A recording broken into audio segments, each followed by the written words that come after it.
If you look around you, all those people are going to fail. There's 1.8 people from each seminar on average that is a superstar. The largest deal that we've looked at so far, we don't have it under LOI, Yeah, but yeah. the largest deal that we've looked at so far and negotiated with to any degree was in New York. They were doing just under 100 million in revenue and just under 10 million in EBITDA. He asked me for seller This finance. is the 10 million EBITDA company that you're talking about. He asked me, "Excuse me, Cameron, can we please incorporate some deferred compensation or seller finance rather than having the full amount in cash up front?"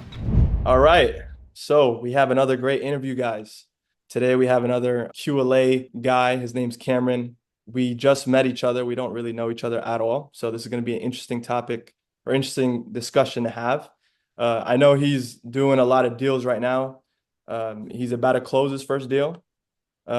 So we have a lot of things to talk about in general. So uh, say hi to everyone, Cameron.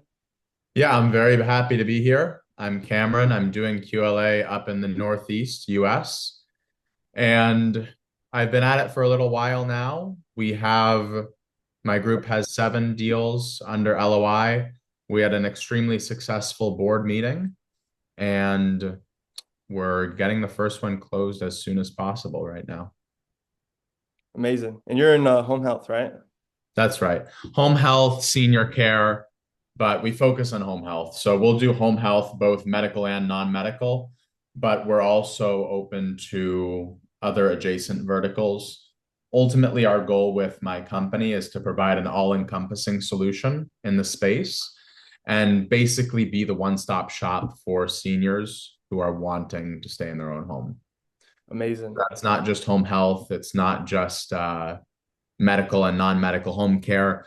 It can also be senior living facilities, adult daycare, medical transport, even accessibility renovation.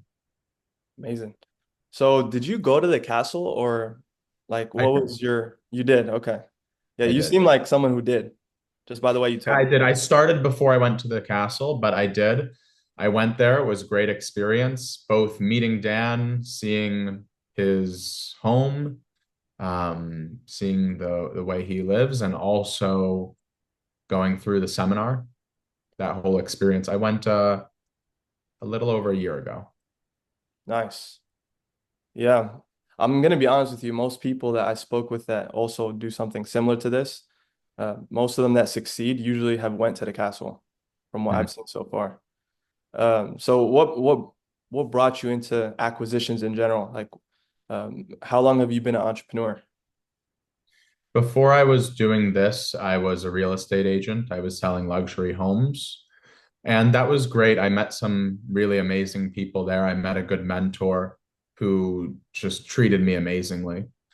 I sold some relatively high-priced homes and made some amount of money from it. But ultimately, I had extremely high goals for myself, and I still do, and they're higher than they were back then. Ultimately, QLA is the vehicle that will allow me to reach those goals with the highest efficiency and the highest certainty. I like the fact that it's a process. I like the fact that if I do all the steps and if I put the hard work in and I fail, there's nothing for me to blame other than myself. And if I succeed, I know that I was able to get it done. And I know that there's a path to success that purely gives you what you put into it. Yeah, that's also comforting. Uh, yeah. So when it comes to QLA, like wait, so like how long have you been doing it? You said you went to the castle a year, you were doing it before. Well, how old are you, first of all? I'm relatively young. I'm still in my 20s. And when I started, I think I went to the castle after it was under a year, but it was more than 6 months, somewhere between 6 months and a year after I first started. And I did get a new burst of speed after I went to the castle, but to be upfront with you, when I went to the castle, I had already built a board. I had already got my accounting firm, my law firm, interviewed all my banks, and had 2 deals under LOI. I want to say there was two deals under LOI at that point. Yeah. Maybe it was just one or two. And the reason I went to the castle was not because I didn't know how to do the model. I went to the castle actually in spite of that because I knew pretty much everything I needed to know. And I believed Mr. Pena when he said that there's nothing new at the castle. And when I went there, I learned that there's nothing new at the castle.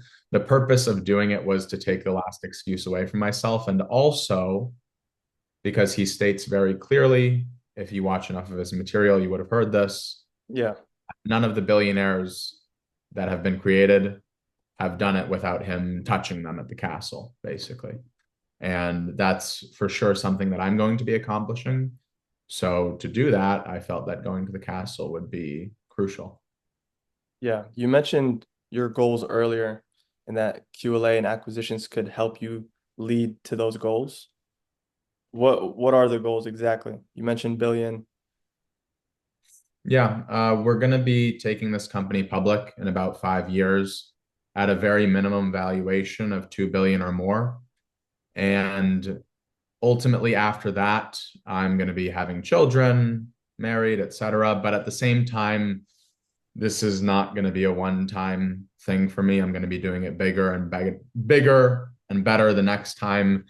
Initially, I thought when I exit, right, I'll just take some time, enjoy life with my kids, right? And I had a list of retirement jobs that I would really enjoy doing in retirement. I had running coach, I used to run, ambulance driver. One of them was McDonald's. I wanted to see if I go into McDonald's, how Mhm. far can I get up the McDonald's ladder, starting at the very bottom, just for fun. And then eventually I realized that when I have kids, I can't just have them see me doing nothing because, as Mr. Pena says, they don't do what you tell them to do. They do what they see you do. And even if I create vast amounts of wealth, if I just stop working and don't do bigger and better things, then that's what they're going to see me doing. And I don't want that. Absolutely. So, what was it like for you growing up? Where are you from exactly, and what made you an entrepreneur? I'm from Massachusetts. I I don't know what moment made me an entrepreneur. I guess my father has a small um, healthcare business that does pretty well for itself, and maybe some of it came from him, but I think a lot of it just came from myself.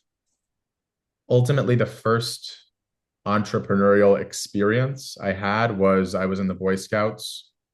I was selling this overpriced popcorn door to door. It was 20 or $30 for a bag of popcorn, maybe this big. Yeah. Very small bag of popcorn. It was like caramel corn, chocolatey corn. The sell is that it's a donation. You're donating and then you get popcorn with it. But I was going door to door and I was selling this and I ended up selling 10 or $15,000 of it, which for me being in like fifth or sixth grade, that was pretty impressive to me. And I was also going door to door to people's homes and selling it. So that kind of allowed me to have some sort of foundation in sales. That was the earliest experience I can remember. Hmm. Yeah. So, how did you discover QLA? Like, you just ran across it on YouTube. What made you want to just start buying businesses? Hmm. I actually have known about Mr. Pena and QLA for at least 5 years. Hmm. And I used to be very into, I still am, but I was very into personal finance, right? And what inspired me to be a real estate agent was I was watching Graham Stephan on YouTube and another friend of his, Meet Kevin, on YouTube. They both kind of started as real estate agents. So I figured, you know what, that might be a great way to push myself forward in my career. So initially I did that and I was a real estate agent for a couple of years. And all during that time, I knew about Mr. Pena. And I think I saw one of his motivational videos, if that's what your question is. I saw one of his motivational videos, one of the hour long ones. If you Hmm. just look at Dan Pena on YouTube, it's one of the first ones that Yeah. pop 1 or 2 million views, that sort of Same thing thing. with me, honestly. Same thing. Yeah, yeah, exactly. Relationships. I think that's where a lot of people must have found out about him, at least the modern day people, as long Yeah. as he's posting on YouTube, because he's been around for 3 decades. Hmm. But it's interesting. By the time I started building my board, I already knew the whole process, every step. I'd already read Your First 100 Million because I was contemplating it and I didn't pull the trigger before because I realized that if I do it, yes, I do fully believe that I'll become a multi-billionaire by doing it, but at the same time, I'll have to put my absolute full dedication into it. And that wasn't something that I was ready to do at the time. Yeah, because it's definitely not an easy path to choose. Like a lot of kids nowadays, they'll choose Amazon or drop shipping or all these other online easy things. But for Yeah. someone to pick the hard thing, like it's kind of like abnormal, you know? Yeah.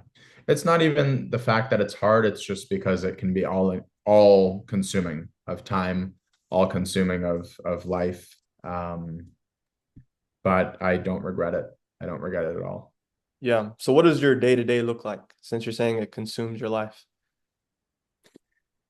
My main focus is deal sourcing. Of course, as Mr. Pena says, 95% of your time should be finding deals and money. And if it's not the case, you're doing something wrong. Hmm. I I always try to ideally get started listening to some of his content and refreshing my knowledge. But to be honest with you, recently I haven't been doing that as much as I should, as frequently as I should. But the days that I do the best, I always start my day off with Mr. Pena, and that leads to a pretty productive day. Hmm. And ultimately, what I focus on is on the broker side of things. I do both broker deals and seller deals. Hmm. The Like seller direct to seller? deals, what's that? You mean like direct to seller, right? Yeah, both direct to seller and business broker deals. Got you. So the 7 deals that I have under LOI, 5 of them are direct to seller, 2 of them are from brokers. 2 of them are from brokers, and the seller ones are better deals. And Yeah. they're we have a better relationship with the seller on them too. Better relationship. Except for one of them. One of them, the seller's a little bit, they're not motivated enough. So we're probably just gonna end that deal. But Mhm. other ones, it's better going directly to sellers. But anyway, what I was saying is the broker side of things, I have a team of interns that's working for me, and they're handling pretty much the entire broker process from requesting deals to analyzing deals to recommending what we should offer on those deals. And they're really enjoying themselves there. And if they bring us a deal that they end up closing, I give them a decent sized bonus. And then on the seller side of things, it's just cold calling, nothing So special. these interns, is it like a search funder intern kind of thing? Or I saw it on Search Funder, but I don't like their recruiting method there. It's just it's not very user friendly. I really like the platform. yeah. It's a pretty unique platform, but just in terms of the job posting, it's very hard to sort through people compared to LinkedIn. So I ended up going on LinkedIn, and that's how I got my most recent class of interns. During the summer, I got them from Search Funder, but this I go by their school schedule, right? So they have like summer, they have the fall, and then they have the spring. So for the fall interns, I went through LinkedIn. That was much better for me. Interesting. So these interns are reaching out to brokers, analyzing deals, and just like sourcing on the broker side. That's right. Interesting. So are they like emailing these brokers? Are they calling? They doing cold calls for you? They not to brokers, not to brokers. It's brokers is simple. I just have them reaching out on some of the broker websites. That's it. I just Yeah. have them, but they reach out to a lot of deals, and ultimately we end up looking at on a good week. I guess the most deals we've looked at in a week is 20. The least deals we've looked at in a week is 4. Average is 8 to 10 broker deals that we'll look at a week. And by look at, I mean we reached out to them because we like the deal. Then we got the sim and the financials, and we looked at the financials and decided whether to make an offer or not based on the financials. Like the tax returns, balance sheet, income statement kind of thing? I wish it was always the tax returns. Brokers, they don't always give the tax return. Yeah. To be honest, our law firm has done a great job drawing up our LOI. So I just send out LOIs without tax returns from the brokers. And if the tax returns don't match, then that can be their issue later on. I tell them, I say, listen, we'll write this LOI, but we are assuming that the tax returns match the numbers that you're purporting on the P&L. If they Of don't course. match the numbers that you're purporting on the P&L, this LOI may no longer stand. Absolutely. But I don't waste my time waiting for it because oftentimes they're very disorganized, unfortunately. I'm not saying every broker is. There's some good brokers, but most of them, they're pretty disorganized. And if you're asking for tax returns, by the time they are going to get it to you, they've probably just picked someone who isn't that diligent and just will go without the tax returns anyway. So our LOI is nice. It's in a structure where they don't have to necessarily give that because we have full protection. Yeah. So you mentioned your board meeting, right? How Yeah, recent was that? it was in the spring, late spring. Okay, so it was fairly recent, or no, a couple months ago probably. Um, how was that? Like you guys went after 7 LOIs? Was there more, or like how did that There were look? actually there were three LOIs at that point. Oh, okay. So more came on after the meeting. Yes. Interesting. Okay. Yeah, it was less than Mr. Pena says. In recent years, Mr. Pena has saying 5 to 7 LOIs for the board meeting. That's what he's been saying. He was previously saying 3 to 5. I knew that I should have 5 to 7, but I did it anyway. I'm not saying it's the right thing. Yeah, I understand. That's what I did.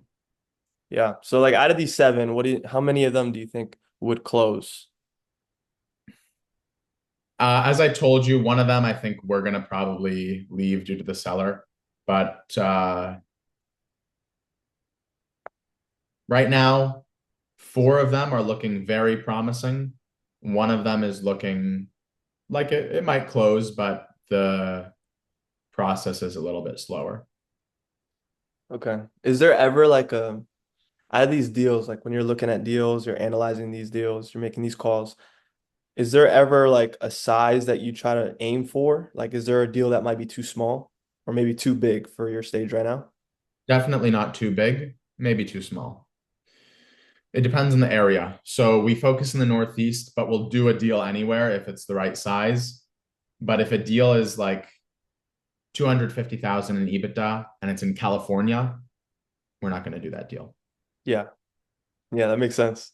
Right in our area and it's 3 or 400 in EBITDA, yeah, we would look at that deal for sure. Um, but no, the bigger the better for us. The largest deal that we've looked at so far, we don't have it under LOI. Yeah, yeah. But the largest deal that we've looked at so far and negotiated with to any degree was in New York. They were doing just under 100 million in revenue and just under 10 million in EBITDA. Interesting. So I've heard of like the 60/40 model, 80/20, 50/50 model, whatever you want to say, however you want to structure it. For a deal that's like 10 million EBITDA, right? Let's say as an example, because a lot of people just don't understand the process and probably never really will, Yeah. right? But as someone who went to the castle and like, maybe you've seen the different models a bit more than I have, right? How would you structure a 10 million EBITDA company to where it's fully debt, like just commercial debt and seller finance? Well, two things. First, you need a motivated seller.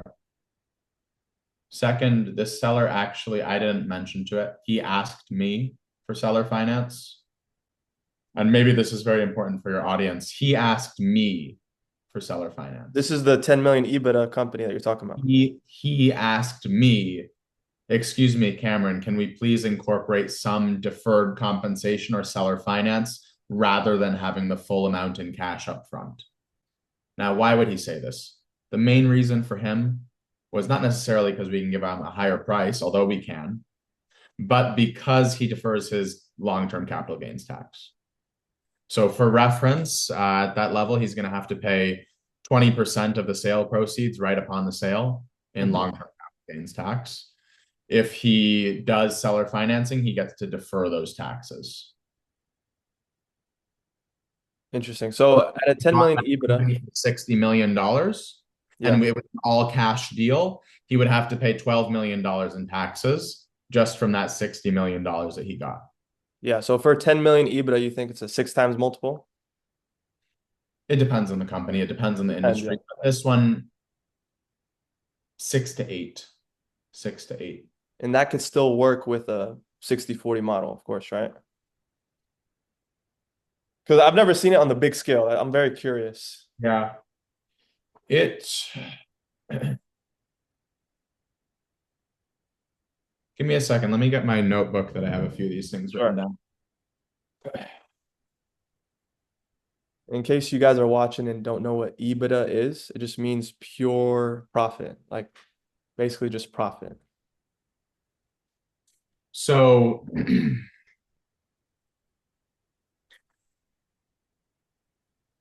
basically, two things. First of all, 60/40 deal can mean two different things. Yeah, yeah. Number one, it can mean 60% commercial debt, 40% seller financing. The other side of it, it can mean 60% commercial debt, 40% seller's equity, rollover equity, meaning you're just buying 60% of the company and you're using commercial debt to fund the 60%. The other case is it could actually mean, and this is very uncommon, but we do have one deal that is that in this structure that I'm about to mention, but it's very uncommon. 60% seller financing, 40% seller's rollover equity. That's also a structure.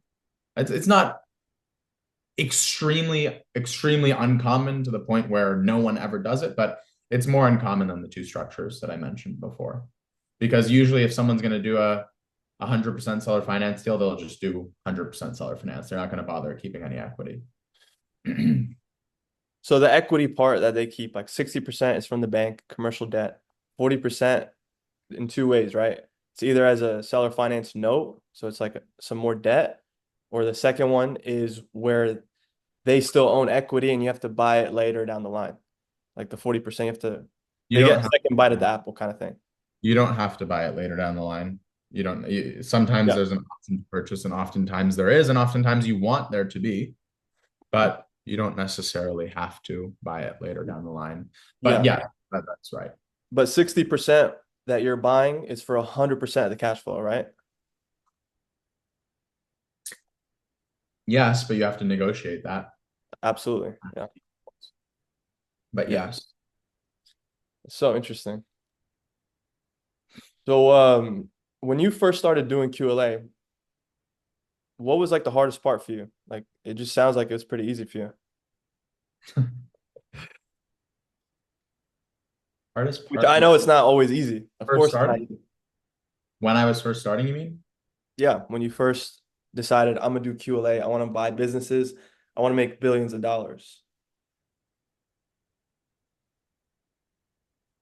I don't know. I don't think any part of it was incredibly difficult from a work perspective. Maybe the accounting firms were the most difficult step that I had. The law firms were very easy. The board was very easy. Like I'll tell you, the board, the way I did it was I was taking applications for board members and we I think I got 300 applications. Now, mind you, half of those terrible. The next 30%, great people, just not the world class that I would want. And this is Then this is like different positions in the board, or which positions are we talking about on the board? I did everyone through an application process. So this was 300 for all. I just said, I didn't know I didn't know that we need executive directors. To be honest, when Mr. Pena said CEO, CFO, I just thought that's someone who's been a CEO before, someone who's been a CFO before, and they're going to be a non-executive director. That's wrong. Hmm. But I did that. I got the wrong people in those positions. I ended up having to fire them and replace them later. But I just did a non-executive director, and I hired for non-executive director.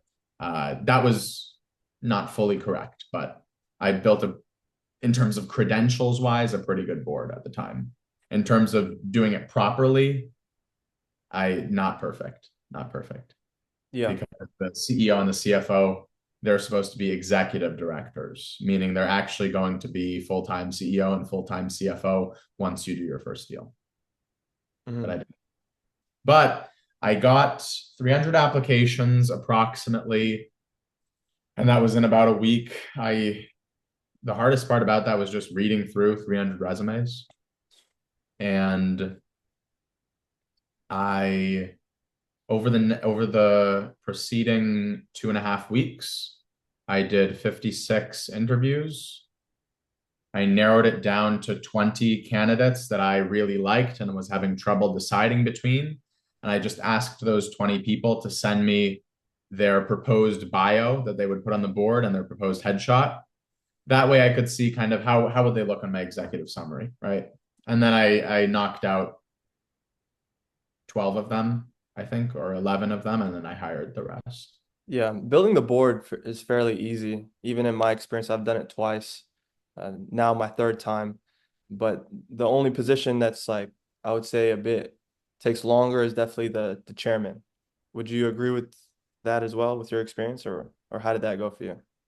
I wouldn't agree with it. I didn't do it properly, but I did an application process for the chairman from my selected board. So out of the 8 people I selected, or the 9 people I selected, there were 3 people I thought would be a good fit for the chairman, which all 3 of them, by the way, are still on my team. These are great board members. I ended up picking one of them. One of them, he said, listen, Cameron, I really appreciate it, but to be honest, I was hoping to be the chair of the audit committee. That's my focus for my whole career, which is true. I said, okay. That narrowed it down to 2. And then I went with the one that's best fit, and he's been my chairman ever since. He's been fully supportive, fully supportive. Um, Very great chairman. Dan Penny always talks about get a chairman you don't have to explain about, like someone big time that's super impressive because it helps with like all the next steps, right? Yeah, So is that the process you took as well? that is the methodology I used. I didn't do the correct process. But yes, my chairman is someone I don't have to explain about. However, I didn't. What you're supposed to do is get the chairman first, then Mhm. recruit the rest of the board. I did that flipped. But yes, Okay. none of the all 3 of the people who I was deciding between for chairman were all really, really extremely experienced heavy hitters that I would not have had to explain about. But the thing is, like, people just don't understand why someone with so much experience is just going to help you, someone who doesn't really have much, like, going for him at the time. Like, you don't have like a big company or anything. You're just looking to buy companies. Sure. That's just a common disbelief in QLA that I've seen. What do you That's say to something like that? I don't really what do I say to someone like that? I usually try to avoid talking to people like that. Yeah. I've been for the past few years, I've been very careful with who I surround myself, and I usually just try to avoid talking to people like that. I used to explain it to them, right? I can explain it to them, right? I'm putting everything together. I'm bringing the deals. I'm putting an incredibly big vision. I'm fully confident in it. We will succeed. They all believe that we will succeed. They trust me. They're willing to put their reputation on the line. They saw how I was at the board meeting. They saw how well put together the whole model is. They see the quality and level of deals that I'm able to bring. I can go on forever, right? But honestly, I think It's not worth it.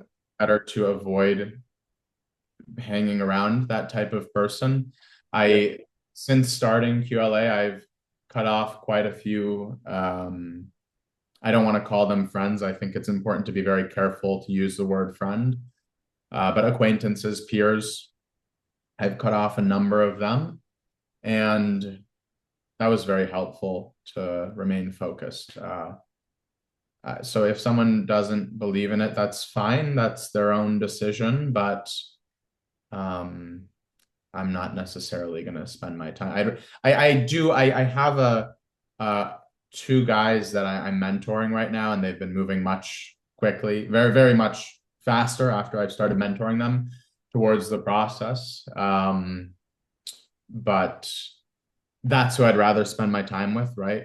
Rather than trying to explain. So I usually just don't say anything to those people. Yeah, I've met some other people that also do QLA and they did the same thing. They cut off most of the people in their life. They moved away. They just lived somewhere else and just like kind of restarted. Is that something that you did? And how do you it seems like you're fully focused on this. Like, do you have a job or anything like that that holds you back? No, this is my main focus. Yeah. How do you manage to just focus on this? Like, did you have money saved up? I had some money saved up, yeah, and living relatively lean, just making sure that I have enough runway. But I think if you want to make it work, you will. Yeah, it makes sense. There's a will, there's a way, right? Yeah, exactly. But yes, I didn't move away. I've lived in Massachusetts my entire life. I didn't move away, but I did change some of the people I spent my time around. Yeah. So for these, back to the board, for all these applications that you've got, the 300, this is mainly through LinkedIn, or were you doing cold email, cold calls, or how did you gain these I board? didn't do any cold calls actually at that stage. I didn't do any. LinkedIn was a great resource, and there were a couple other websites that were helpful as well. But LinkedIn is great. You can do the whole board on LinkedIn. Yeah. Yeah, I agree. I've done it. Just the chairman part, I've been doing cold calls for the chairman. Hmm. LinkedIn, for some reason, they're not as active on it. So I just try to um, speed up the process, give them a call, see what they think. Yeah, Uh, yeah. different methods work for different people. I'm not gonna say Yeah. that one is perfect or one isn't, but LinkedIn has been pretty good for me. My current chairman, I found him from LinkedIn. Okay. So when you went to the castle, you mentioned you got a spurt, right? You got a little bit faster after that. Yeah. Why is that? What helped you by going to the castle? Exactly. I guess it just made everything even more real. Like not real, but it's kind of like how Mr. Pena talks about affirmations, where he basically says, and this is also in the book of his mentor, Release Your Breaks, where it basically talks about bringing your subconscious to the level where it feels comfortable with success, and then you're visualizing your success, right? And then you open your eyes and you see the shitty place you live and the people you're surrounded with, and you realize, fuck, that's uncomfortable. This is not my comfort zone. You raise your comfort zone to the point that where you're currently living is very uncomfortable. And that's kind of the experience I had at the castle, right? The castle was wow. And all the people there and being surrounded by Mr. Pena, I was very focused. And then coming back home, I mean, not that I live in a terrible place, but coming back home, it was just like, I want to get back there. I want Yeah, to get yeah.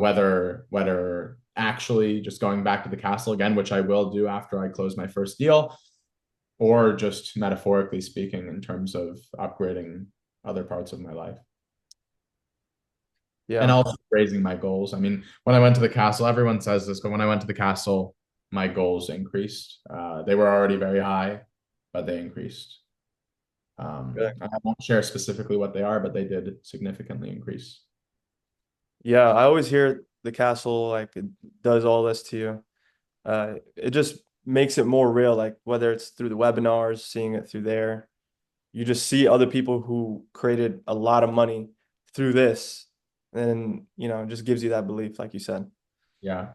When I went, Mr. Pena said, and he says this every time, usually the people who take the most notes and ask the least questions do the best. I did not ask the least questions, but I did take the most notes.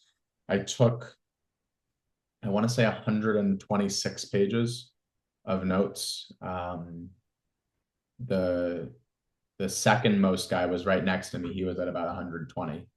And I wasn't calculating for him, but I saw we got a book with Mm.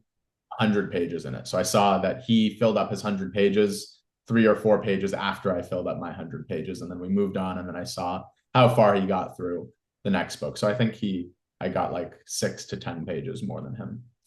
So I took the most notes. And he also says it's not a networking event. If you look around you, all those people are going to fail. There's 1.8 people from each seminar on average that is a superstar, and it's not a networking event. So I took that to heart. I tried my best not to talk to people. It's interesting. The more I didn't want to talk to people, the more people wanted to talk to me. But I kind of shut that out and focused on just being to myself and experiencing the seminar. Well, I appreciate you getting on this call at the minimum, even though it's not a networking event, like you said. I appreciate it nonetheless. Yeah, of course. So, yeah. So back to the process, right? You built the board pretty easily, 300 applications. Mhm. Then right after that, it's the accounting firms, right? Or was it the law firm, You're supposed to do accounting firms and law firms. right? So now accountants are very, you got to use the right wording for them, from my experience, is what I've seen. Um, how much effort did you have to put to actually get a law firm on a success fee basis or whatever the term you used? Law firm or accounting firm? Accounting firm. Accounting firm was very difficult for me. It, relatively. It's not like I was like slaying a dragon or something, but it was relatively difficult for me compared to the other steps. And I think it was probably just because I wasn't polished enough at that point. Uh, I did law firms next, and law firms, I just interviewed 20 uh, A class law firms, and 14 of them offered me what I wanted out of the 20. Versus accounting firms was not nearly that level of success. But yeah, I eventually got an accounting firm that offered me what I wanted as well. So what was the difference between when they said no versus when they actually agreed?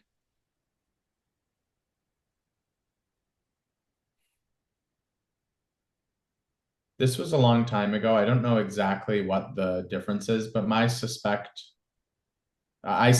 that it was probably in my presentation and how I came across.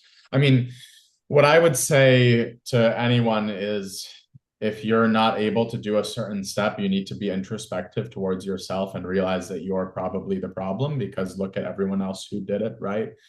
And figure out what's going wrong. I think 9 times out of 10, if someone's stuck on one step forever, especially if it's one of the first 3 steps, meaning chairman accounting firm or board accounting firm law firm, it's because of your presentation skills. It's because you don't seem confident in what you're doing. And that goes back to the personal foundation that I think you mentioned right before we got on this call, that it's very important to build that because if you don't actually believe that you're going to do what you say you're going to do, then you're just going to sound stupid when you go into the call and bring out these big numbers. It makes sense. So something I've heard is if you bring your CFO or your accountant on this meeting with these accountants, sometimes that helps the process. Is that something that you had to do or you don't really remember? I did it for the second stage. I did it for the second stage. So what I did is I'm not saying this is the right approach, but I Yeah. didn't feel comfortable wasting the time of my accountants, my in-house accountant and my in-house lawyer, just taking them to every interview. So Mhm. what I did was I only brought them to the interviews where I had already confirmed that they will offer the fee arrangement I want. They already sent me draft engagement letters stating the fees. And then I took them to decide between those firms, right? So I think I took my in-house lawyer on 3 or 4. All 3 or 4 of those had already offered us what we wanted. Now it was just figuring out which one's actually the best firm. That's when I took them. But Wow. on the other hand, I have a friend of mine, and he's for reference. I'm in the interest of his privacy. I'm not going to say anything, but he's Yeah. one of the people that Mr. Pena mentions If you've watched enough Mr. Penny, you've heard of him. And he basically he actually had his I think it was in his in-house accountant, not his CFO. I think it was his in-house accountant. He had his in-house accountant just get the firms for him, and that went very well for him. Yeah, I've heard of that too. Get it done very quickly in like less than a week, I think, or about a week. I think he did the law firms and the accounting firms in about 10 or 11 days. Yeah, so these accountants and lawyers on his board believe in the idea of a success fee basis, like you could do it. Because the ones I've ran into, they're always like, we It's not can't do about that. it's not about believing in that, it's about believing in him. I want to stress this very importantly. Every accounting firm and law firm can offer this if they want it, if they want to offer it, right? If they have Elon Musk coming to their door, right, and saying, listen, we're going to do this deal, but we want to pay you after the fact. None of them are going to say no. Makes sense. Yeah, They all, and this is an extreme example, right? You can say, oh, I'm not Elon Musk. Oh, I haven't had these successful companies. But at the end of the day, they have a amount of people that they can approve this type of arrangement for because they have a business development budget because they want to be able to grow their business. And this is one of the ways they do it. But they're not going to give it to someone who they think is going to fail. makes sense. Yeah, of course. So it's not about them trusting, it's not about the people on your board trusting, oh, will they offer this? It's about the people on your board trusting you. That goes back to the personal foundation every time. Yeah. Makes sense. All right, so you got accountant, law firm, then you talk to the banks. Another thing I want to ask about the accountant law firms, though, did you ever meet with them in person or was this mainly through Zoom calls? I did not. I did, but that was after I retained them. Okay. Because for the banks, Application process for them when I was interviewing them, I did not interview them in person. yeah, makes sense. That's not ideal. I'm not recommending that, Yeah. but to answer your question, I did not. Okay. So for the banks, did you have to meet them in person mostly, or was it a lot of Zoom calls as well? Same thing. I didn't meet them in person. Again, I'm not recommending that, but I didn't. Yeah. That opens up more options of accountants and lawyers and banks that you could speak to that could work with you, right? Yeah, but at the same time, if I'm in Massachusetts and I'm calling KPMG of Alaska, they're gonna wonder why I'm calling them. They're not gonna be willing to do that for good reason. And also, you want to be able to have your board meeting in your lawyer or your accountant's office, right? So if you have it in the middle of nowhere, it doesn't really make sense. So does that mean that your board is also local? No, no, it doesn't. Uh, it doesn't. All of my board except for one member is in the U.S., but they're in various locations across the U.S. I have one board member who's somewhere in Europe. And they all came for the meeting, the board meeting you were talking about? Yes. Amazing. Okay, so with the banks, with this interview process you do with the banks, you ask them the questions, there's like a script. It's fairly easy to find these questions online. So if someone wants to find it, they can search it up. Uh, the one part I want to ask you is when you bring up to them that we're trying to, I don't know how you brought it up exactly, but you didn't want to put equity in the deals, right? How did that go when you brought it up? How did that conversation go? Did you have problems with that? Like, is there any stories you could share when it comes to that? Mm.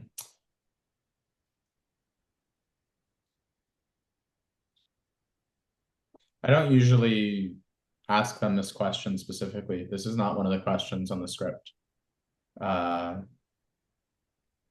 but yeah, some banks are great and excited about that structure. Some aren't. I interviewed, so far, I've interviewed maybe 100 banks, but before I moved on to the next step, I interviewed about 40.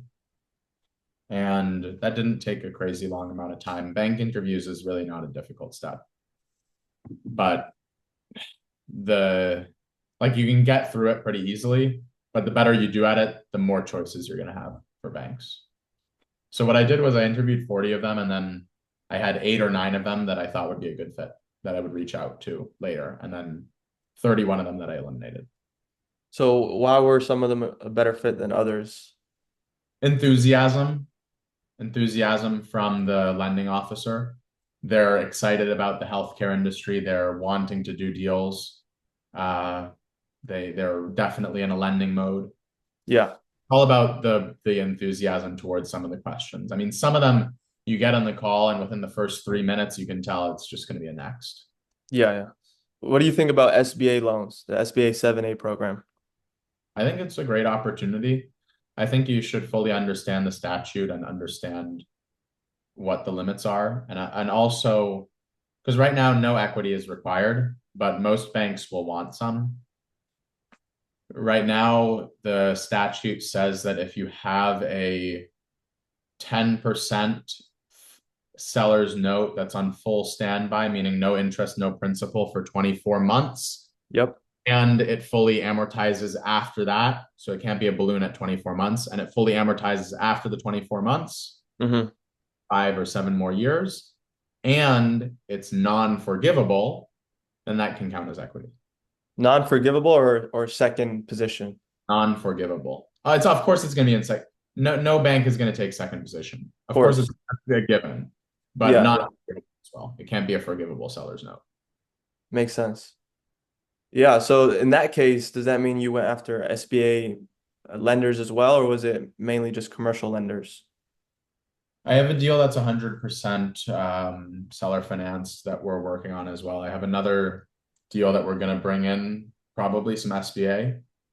SBA is nice because if you get a good enough deal, there are some very enthusiastic bankers. There are some very enthusiastic guys out there, guys and girls. Um, and I don't know, I like them more than the average commercial banker, just in terms of personality. I'm Yeah. not necessarily give a better deal, but I just like working with them better. You But said yeah, so something. SBA, Yeah. most banks won't, a lot of banks won't want to do that full 10%.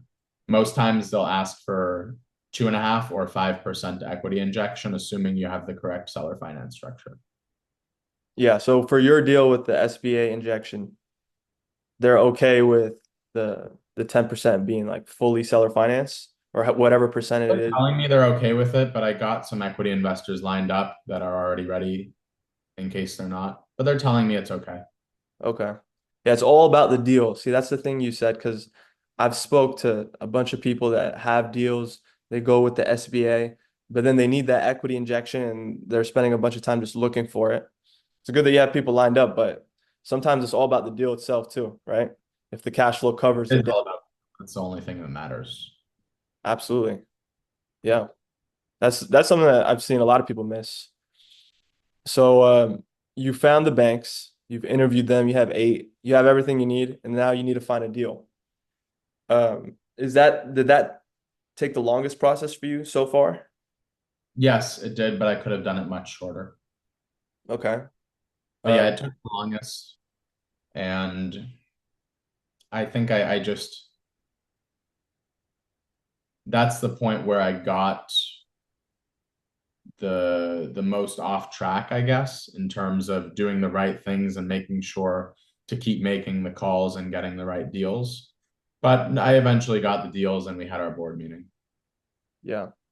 So what about it was you said you could have done it quicker. What made you realize that exactly?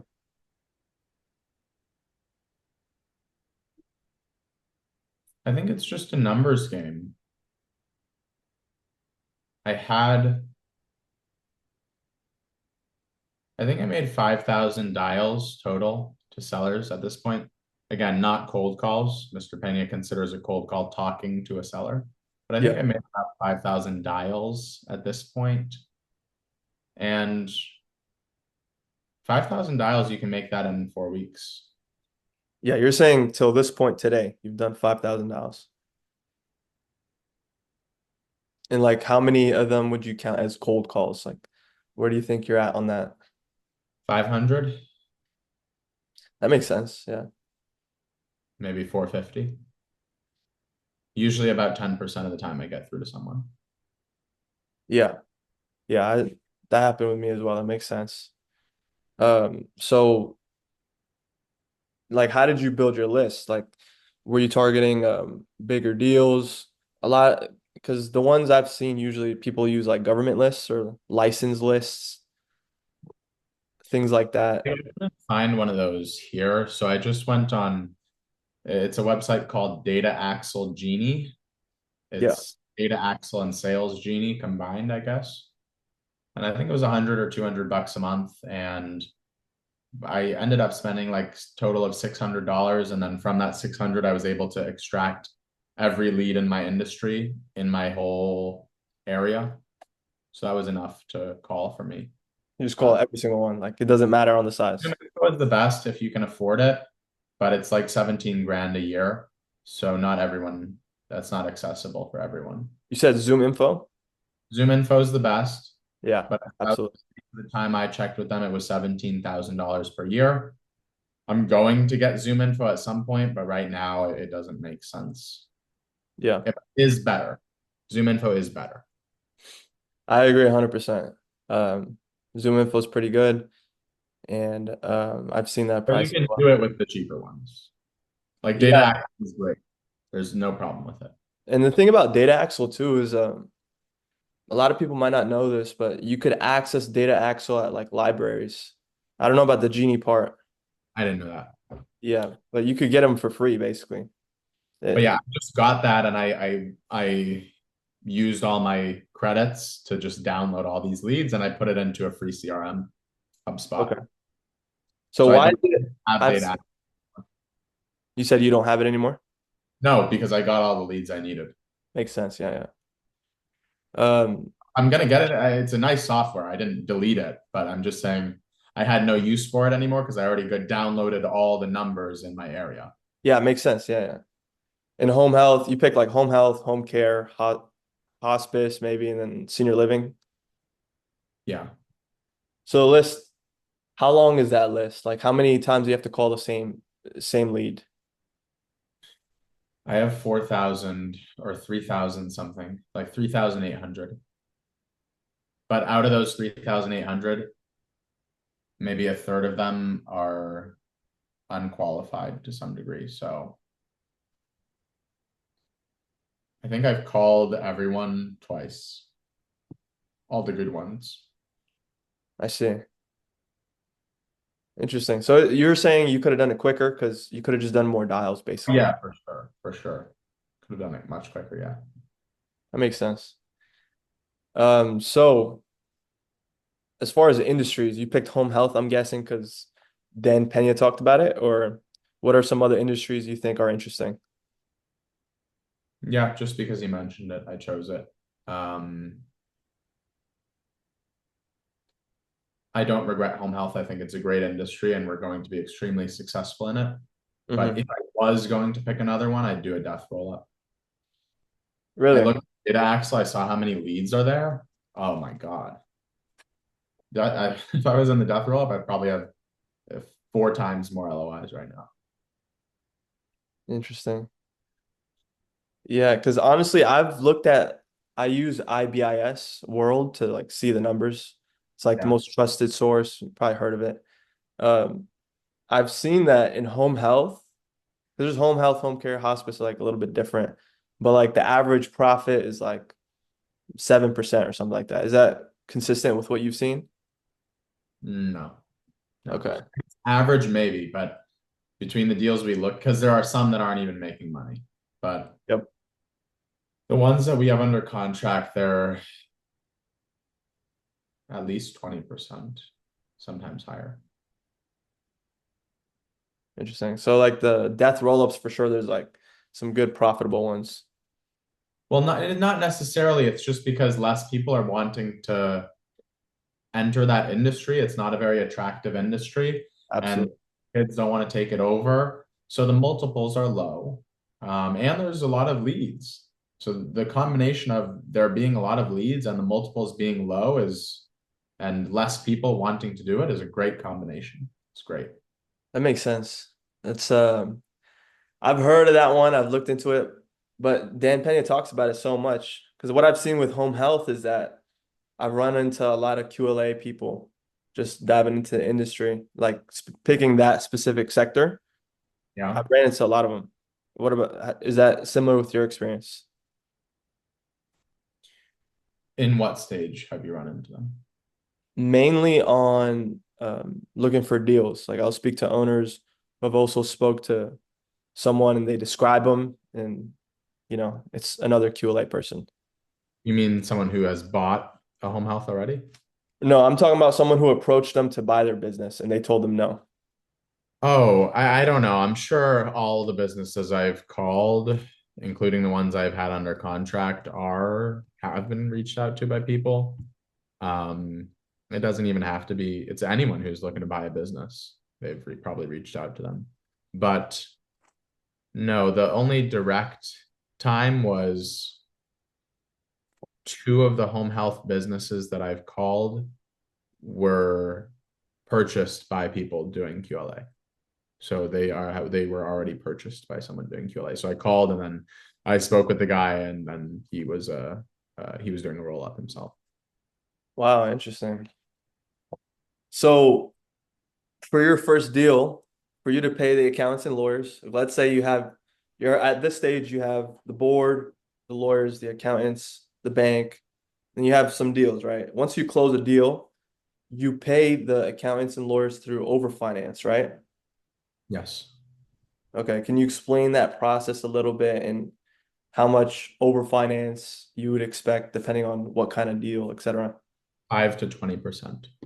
5 to 20% of the financing amount or of the deal value can be Yeah. overfinanced if it's a good enough deal. And this is through working capital and line of credit. But I mean, this is a process that Mr. Pena explains very clearly.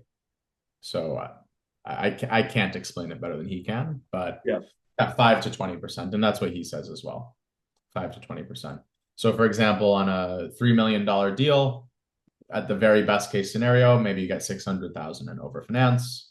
On the low end, 1 or 200,000.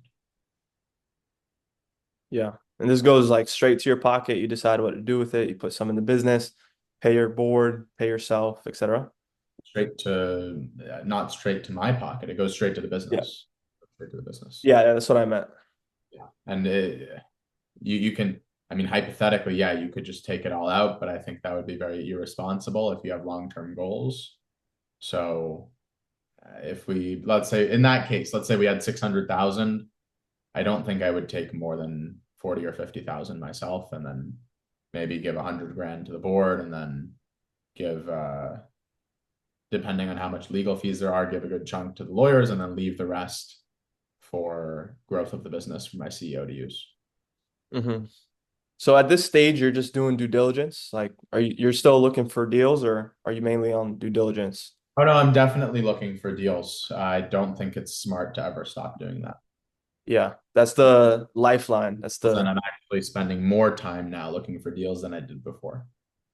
got it. So what's the due diligence process like for you? We do internal diligence with my board. This is with my in-house accountant, a couple industry experts, and my CFO and CEO. We have a list of due diligence. My in-house accountant likes to call it a tabletop, but we have a tabletop due diligence report that we go through ourselves to determine if we're gonna be likely to close on it or not. And this does two things. First of all, it allows us to determine whether this deal itself is a good deal, and also it allows us to determine how the seller responds to diligence. So if we send them a list of 25 documents that we want, there's one type of seller that's going to send it to us in 5 hours, and there's one type of seller who won't send it to us for 5 weeks. And then we know the 5 week one, it's just going to be a waste of our lawyers and accountants' time to send that deal to them. So we might not. Yeah, and it saves you money, right? Money and time. Yeah, exactly. Exactly. So, okay, for you looking for deals, right? You cold call a seller and you have an initial conversation. What's the process for you to like move it forward into an LOI? Like, do you ever meet them in person? Is it Zoom calls? Like, how many calls do you have before that stage? I usually don't meet them in person pre-LOI. I'm not saying that's a good thing. I have a friend of mine. He's closed a decent sized deal. He's in Canada. He usually meets them in person. He's had great success with that, but I usually don't. Usually it's a cold call. I get their financials. I just talk to them about here's what we can offer. I tell them go ahead and sign if you're interested. Yeah. So, how do you tell? DocuSign is better. DocuSign is better than sending them a PDF. Oh yeah, for sure. That's easier, more convenient. I They're guess. more likely to sign it. Not Yeah. even because it's not like it's not like it's like they're unaware. It's just if you send them a document, they might just forget about it, right? They might be too lazy to print it out or something like that, and then it slips their mind. So DocuSign, it's just right there. They can just sign it and be done and move forward. Yeah. So for the LOIs, are you writing it or are you telling? Law firm gave me a template. I told them what we're looking for, our deal structure. They gave me a template with about 12 spots that can change. Mhm. Spots that can change is purchase price amount, business name, business address, seller's note amount, the length or the states of the non-compete, and a few of these other things. So it's kind of a document that we can edit for each deal, which is very helpful. Yeah. So you're structuring it on a multiples basis, right? Not a numbers basis. Like you'll say 3 to 5 times EBITDA instead of saying $2 million. That's what you should be doing. I don't always do it. Okay. Yeah, because sometimes they'll harp on that, like they want a number, right? Yeah, so sometimes I'll give them a number. Okay. I also have breakup fees in my LOIs. Yeah, how Um, much do you put? 2 or 3%. Market rate is 1 to 3%, but at the same time, most deals do not have breakup fees. So a broker is going to see a breakup fee and then they're going to talk to their client. And sometimes they won't even talk to their client. They might say they did, but they probably didn't. And they're just saying breakup fee is unacceptable. And then I say, okay, that's very odd to me. If you want to say the breakup fee is unacceptable, we're going to need a reason, a good reason for that, right? Because the breakup fee, if it's a $3 million deal and the breakup fee is 2%, well, that's not even going to cover our diligence costs on the deal. Exactly. So for them to say no breakup fee like that, two things. First of all, the market usually doesn't pay a breakup fee. Usually on the broker deals of this size, there is no breakup fee. So they're right when the market isn't breakup fee. But at the same time, I have a really good argument to say, why would they not want a breakup fee? Are they planning on backing out? Yeah, it's Are a good leverage, like it's a they red planning flag. on screwing us? I mean, Yeah. this is not, we're not gonna, and I always just stay firm on the breakup fees now. Yeah. So Always for the just, deal that you have where it might fall apart that you mentioned, if you guys break it up, there's no fee, but if they break it up, there's a fee, right? that's right. Got it. Yeah, because another thing is like collecting the breakup fee. So I was gonna ask you if you've ever collected it, but it's an interesting process, man. It's very unique. Like most people don't do it. Me and you, like our world, we understand it, but it's very hard for me to like explain it on YouTube, if that makes sense. Yeah. A breakup fee, I mean, just simply stated, is a fee that is a percentage of the purchase price that is paid to us if the seller decides to back out for any reason other than what's called a material breach by us. Meaning, Yeah. if we didn't do anything wrong and they just decide to leave for no reason, then they have to pay us a fee for leaving for no reason and leaving us there having spent our time and money on this deal. It's Yeah. basically just protecting us a little bit. That's awesome. So Cameron, at this stage, what's like what's the biggest problems you face? Or is there none really? Hmm. Making sure to keep the due diligence process going efficiently. There are a lot of moving parts in that, and just making sure to keep it going efficiently on both the financial, operational, and legal sides is important. Yeah. So like how do you know the process? Didn't you say like the tabletop is you have a checklist or whatever? Yeah, this is a unique thing to us. You don't necessarily need to do this tabletop type of thing. Yeah, I Uh, get it. this is what our in-house accountant recommended, and I think it's a great structure. But this is not necessarily the exact process that someone needs to follow. Yeah. So for looking for deals, why is it that you do your own calls versus hiring like a VA? Because I've seen that a lot as well. What do you think about hiring a VA?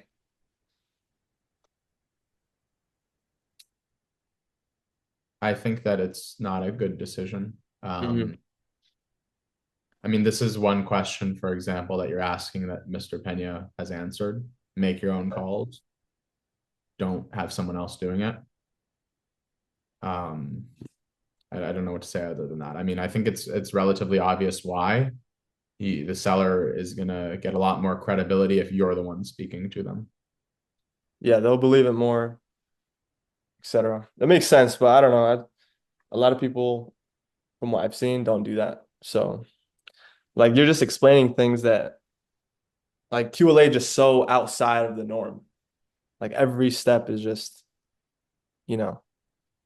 But anyways, for another thing I want to ask you is about the board. Like, which members helped you the most on the board? Do you have all of them participating, or are some of them just kind of like dead weight? I wouldn't call any of them dead weight. The ones that were, I fired them, but they are all participating in different ways. Um, for example, my in-house lawyer is not involved at all on a day-to-day basis. But the few times that he has been involved, he's added an incredible amount of value.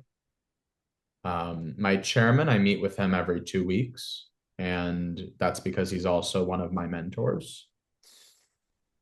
But the people who are spending the most time is my CFO, my CEO, and after that, my in-house accountant and a specific one of my industry experts. And that's because of due diligence. Yeah. So for the chairman, he lives near you. He's your mentor. He doesn't live right next to me, but he's about 4 hour drive away from me. I don't often see him. I have an online meeting with him every couple weeks. Got it. Yeah. So he just kind of like he helps you throughout the process with whatever kind of situations you have. Yeah. He's yeah. I mean he's not I'm not changing the model based on his advice, but he helps me through some of the tough situations and he helps me make sure to stay focused, stay on track, make sure that my mind is in the right place. Yeah. Makes sense. So you mentioned you mentor some other people, I right? do. Yeah. So what is it that you see them doing differently than you, like common mistakes? Because a lot of people that might go through the process, it doesn't work for them, even though they might follow the steps or whatever. You said it, you mentioned it goes to your personal foundation, but what have you seen that they do? The common mistakes.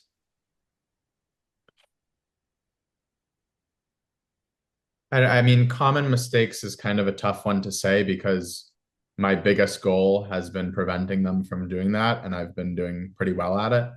But what I will say is that I've been able to prevent them from a lot of the mistakes that I have made. And the one of the guys that I'm mentoring, and it's not like I'm not like doing a whole like program, right? But there's like one or two guys, Yeah, yeah.